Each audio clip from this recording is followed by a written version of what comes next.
Bueno, vamos a continuar con la tercera parte del tema 2, utilizando terminología del libro, es decir, este va a ser un resumen bastante completo de lo que pone en el libro. Bueno, en este vídeo vamos a afrontar lo que es la extinción, las medidas de la extinción y la inhibición. Bueno, tener claro, como pone en esta diapositiva, que el excitatorio predice la presencia de un estímulo y el inhibitorio predice la ausencia de este estímulo. Vamos a comenzar con los procedimientos excitatorios. El condicionamiento excitatorio se produce cuando un EC predice la presencia de un EI. Los estímulos incondicionados pueden ser aversivos o apetitivos. Esto lo vamos a dar con más profundidad en el tema 3, pero bueno, aversivo quiere decir, por ejemplo, una descarga, o apetitivo un helado, si te gustan los helados. Y puedes aplicar estímulos aversivos o apetitivos en los procedimientos excitatorios y también en los inhibitorios, ¿vale? Que a veces nos confundimos con que el excitatorio es el apetitivo y el inhibitorio es el aversivo, y no es así. Bien, en todos los casos el EC adquiere la capacidad de activar la conducta relacionada con el estímulo incondicionado asociado, ¿vale? Sea aversivo o sea apetitivo. Esto es en el caso de los excitatorios. Bien. El orden en el que presentamos el EC y el EI es un factor crítico en la formación del aprendizaje. En general, el aprendizaje mejora cuando el EC ocurre antes que el EI. El sonido ocurre antes que la comida, por ejemplo. Bien, los procedimientos típicos de condicionamiento están clasificados en función del intervalo entre estímulos, que es un término bastante importante que también vamos a profundizar más en estos conceptos, intervalo entre estímulos e intervalo entre ensayos, en el tema 3. Pero bueno, de manera general, de manera más fácil de entender, el intervalo entre estímulos es desde que comienza el estímulo condicionado hasta que comienza el intervalo de tiempo que va desde el comienzo del estímulo condicionado hasta el comienzo del estímulo incondicionado. Y, el intervalo entre ensayos sería el tiempo que va desde el final del estímulo incondicionado hasta el comienzo del estímulo condicionado. Una vez teniendo claro estos conceptos, es importante saber que en el experimento del condicionamiento clásico también son muy relevantes los intervalos entre ensayos, ¿vale? Hemos dicho que son relevantes, muy importantes, el intervalo entre estímulos, pero también el de ensayos. Sobre todo para que se desarrolle una respuesta condicionada, es necesario que el intervalo entre estímulos sea mucho más corto que el intervalo entre ensayos. Es decir, que los ensayos, es decir, los ensayos lo vamos a ver como la asociación entre estímulo incondicionado y condicionado, deben de ser percibidos como unidades discretas, ¿vale? Es decir, os voy a poner la siguiente diapositiva. Es como si en el condicionamiento de mora pusieses pegadito sonido con comida y luego un intervalo y luego sonido, comida. O sea, es muy importante que la asociación de sonido y comida se perciba como una unidad discreta. Bueno, en esta diapositiva veis los 4 tipos de procedimientos excitatorios. Tenemos el de demora, de huella, simultáneo y hacia atrás. Vamos a hablar un poquito de cada uno de ellos. El condicionamiento de demora es el procedimiento más frecuente y que obtiene mejores resultados. El EC continúa presente al menos hasta que aparece el EI o termina justo cuando empieza el EI. El grado de aprendizaje puede decrecer si el intervalo entre estímulos excede algunos valores. Este intervalo depende del experimento que realicemos. Vamos a poner distintos ejemplos de experimentos para que veáis cómo va cambiando según qué experimento, ¿vale? Por ejemplo, en el condicionamiento palpebral, el intervalo, el mejor intervalo sería de 0,4 segundos, en el que se realiza más aprendizaje. Y apenas se obtiene condicionamiento con un intervalo de 3 segundos. O sea que cuando ya hay un intervalo de 3 segundos ya no funciona muy bien. En cambio, en la supresión condicionada, el intervalo es de 10 segundos y también es mayor el rango de tiempo en que se obtiene buen aprendizaje. Incluso en el procedimiento de aversión al sabor, en el que el aprendizaje es posible con intervalos entre estímulos de incluso 1 o 2 horas, la respuesta condicionada disminuye a medida que el intervalo va aumentando. Bien, condicionamiento de huella.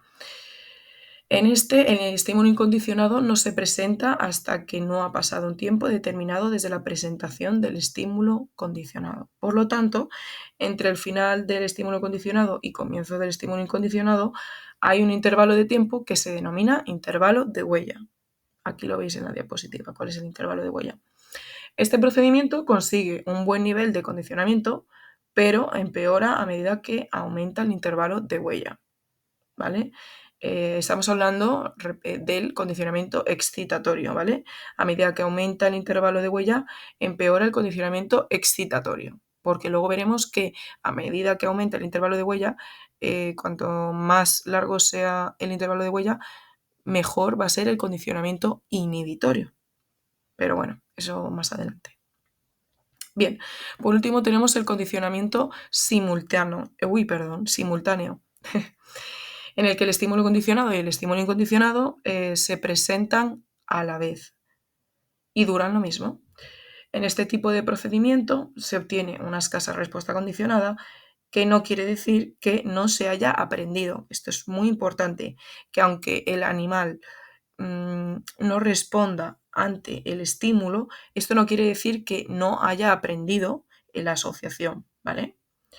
El hecho de que haya habido una escasa ejecución no significa que no haya habido aprendizaje, ya que si utilizamos las pruebas pertinentes, se revela una respuesta condicionada ante el estímulo incondicionado.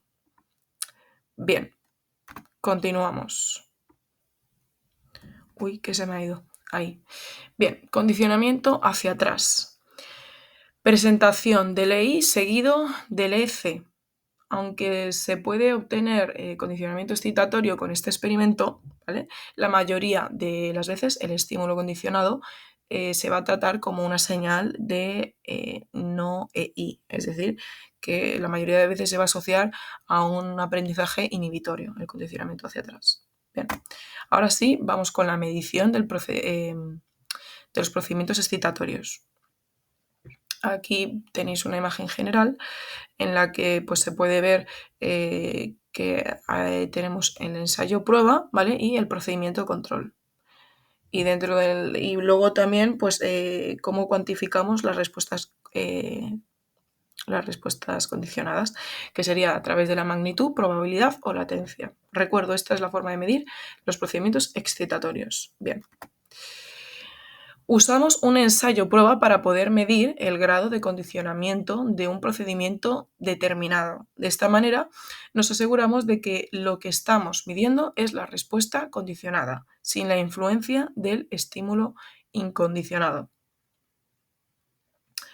El ensayo prueba es esencial para los condicionamientos simultáneo y hacia atrás. Y también es muy importante en el condicionamiento de demora. O sea, aunque no lo parezca, también es importante en el condicionamiento de demora porque cuando LC continúa durante LI y hay cierto solapamiento, pues sería importante realizar el ensayo prueba para poder saber si realmente se está aprendiendo, ¿vale? Se pueden introducir en los ensayos pruebas, ¿vale? Se pueden introducir durante el entrenamiento para hacer un seguimiento del proceso de aprendizaje, pero lo más habitual es presentarlo al final, ¿vale? Para observar el resultado. De hecho, cuando hablamos de distintos experimentos, se puede ver que generalmente presentan el ensayo prueba al final.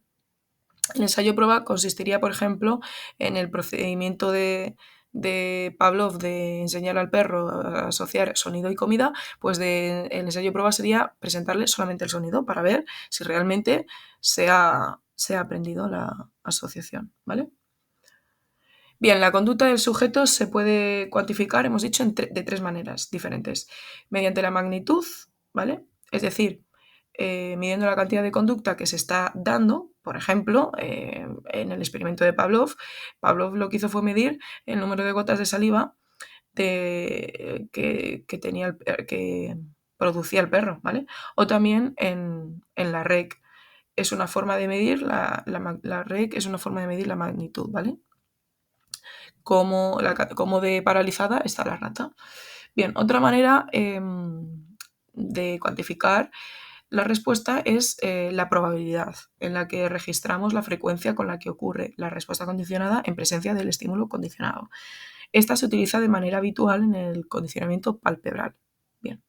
Por último, en la latencia lo que hacemos es medir la rapidez de respuesta condicionada ante el estímulo condicionado.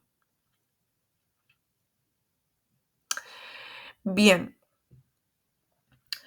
para afirmar que ha habido un aprendizaje debe de haber un procedimiento de control que nos permita afirmar que el cambio conductual no se debe a la mera presentación del estímulo condicionado y el estímulo incondicionado, ¿vale? O sea que sí podemos realizar un ensayo prueba, pero ya para confirmar del todo que se ha producido el aprendizaje, vamos a realizar un procedimiento control. Los procedimientos que se producen como consecuencia de la mera exposición de LC o EI se llaman respuestas pseudo-condicionadas. Un ejemplo de pseudo-condicionamiento es la aversión al sabor, que se produce en los sabores nuevos. A esto lo llamamos neofobia. Para que se dé esta aversión no es necesario que se haya asociado el sabor a un malestar gástrico. El hecho de que el sabor sea nuevo para el sujeto es lo que produce la aversión. Otro ejemplo es la sensibilización, que es un tipo de aprendizaje no asociativo y se produce cuando la presentación repetida de un estímulo en solitario produce cada vez más respuesta.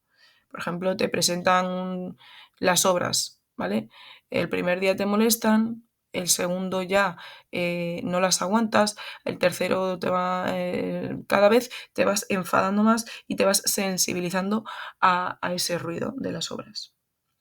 Bien, un procedimiento de control ideal debería tener el mismo número de presentaciones del EC y el EI que el procedimiento experimental, distribuidos de forma que no queden asociados. Una posibilidad es el control aleatorio, que consiste en presentar el estímulo condicionado y el estímulo incondicionado de forma aleatoria durante la sesión experimental. Este procedimiento presenta problemas, ya que se han obtenido evidencias de que la presentación aleatoria del EC y el EI pueden dar lugar a un condicionamiento excitatorio, y eso no es lo que queremos, claro. Para que una presentación del EC y el EI sea aleatoria, debe de haber 4 tipos de ensayos entremezclados: EC-EI, EC no EI, no EC-EI y no EC y no EI. De manera que la contingencia sea 0. Esto también se va a ver con mucha más profundidad en el tema 3. Si en el procedimiento de control aleatorio ocurren por casualidad emparejamientos EC-EI, al principio se ha visto que se produce condicionamiento excitatorio, aunque la contingencia sea 0. Una posible solución es utilizar un procedimiento de control pseudo aleatorio, en el que la contingencia es 0, pero el experimentador distribuye los diferentes tipos de ensayos de manera equivalente, ¿vale? Por lo tanto, sería pseudo aleatorio porque al final el investigador está interviniendo y no está siendo realmente aleatorio, sino que, bueno, el experimentador es el que distribuye los diferentes ensayos. Bien. Vamos a ir con los procedimientos inhibitorios. Recordemos que son los procedimientos en el que, por ejemplo, el perro predice la ausencia de comida. Bien. En este condicionamiento aprendemos a predecir la ausencia del estímulo incondicionado, ¿vale? Un requisito importante para que se desarrolle la inhibición es un contexto excitatorio, ya que para que se aprecie la ausencia del estímulo incondicionado es necesario que se presente dicho estímulo incondicionado. Bien. El aprendizaje inhibitorio fue descubierto también por Pavlov. El procedimiento que él utilizó es el que llamamos condicionamiento inhibitorio de inhibición, o sea, inhibición condicionada estándar. En este presentamos dos ensayos entrelazados de manera aleatoria, uno para el condicionamiento excitatorio y otro para el condicionamiento inhibitorio. Aquí en la imagen se puede ver muy bien. En el primer ensayo, pues asociamos estímulo condicionado con estímulo incondicionado, que es el excitatorio. En el segundo ensayo, en el ensayo B, asociamos un estímulo condicionado con otro estímulo condicionado novedoso y sin la presencia del EI. Bien, en el ensayo vamos con el siguiente método, el método diferencial, en el que, igual que en el anterior, tenemos dos ensayos entrelazados aleatoriamente con el mismo condicionamiento excitatorio, es decir, aquí lo veis en la imagen, que es el mismo condicionamiento excitatorio que en el estándar, pero en el caso del ensayo inhibitorio presentaremos solamente el EC, ¿vale? El EC inhibitorio, que sería en este caso la luz. En el caso del estándar presentamos el EC excitatorio, que sería el sonido, y el EC inhibitorio, que es la luz, ¿vale? Un tercer procedimiento es el de desemparejamiento explícito o correlación negativa o contingencia negativa, que es un tipo de procedimiento más general en el que presentamos el EC y el EI de manera aleatoria, de forma que sea menos probable que el EI se presente tras el EC que en cualquier otro momento. Bien, vamos con los últimos tres procedimientos inhibitorios que son igual que los procedimientos excitatorios, pero que tienen pequeños cambios. Entonces, también hemos visto, también se puede generar inhibición, aunque el estímulo condicionado sea seguido del estímulo incondicionado, como es en estos tres casos. En el condicionamiento de demora, el estímulo condicionado será de larga duración para que se produzca la inhibición. En el caso del intervalo de huella, tendremos un intervalo de huella de gran tamaño y por último, en el condicionamiento hacia atrás es un procedimiento que a veces establece el estímulo condicionado como señal de ausencia del estímulo incondicionado, generándose así el aprendizaje inhibitorio.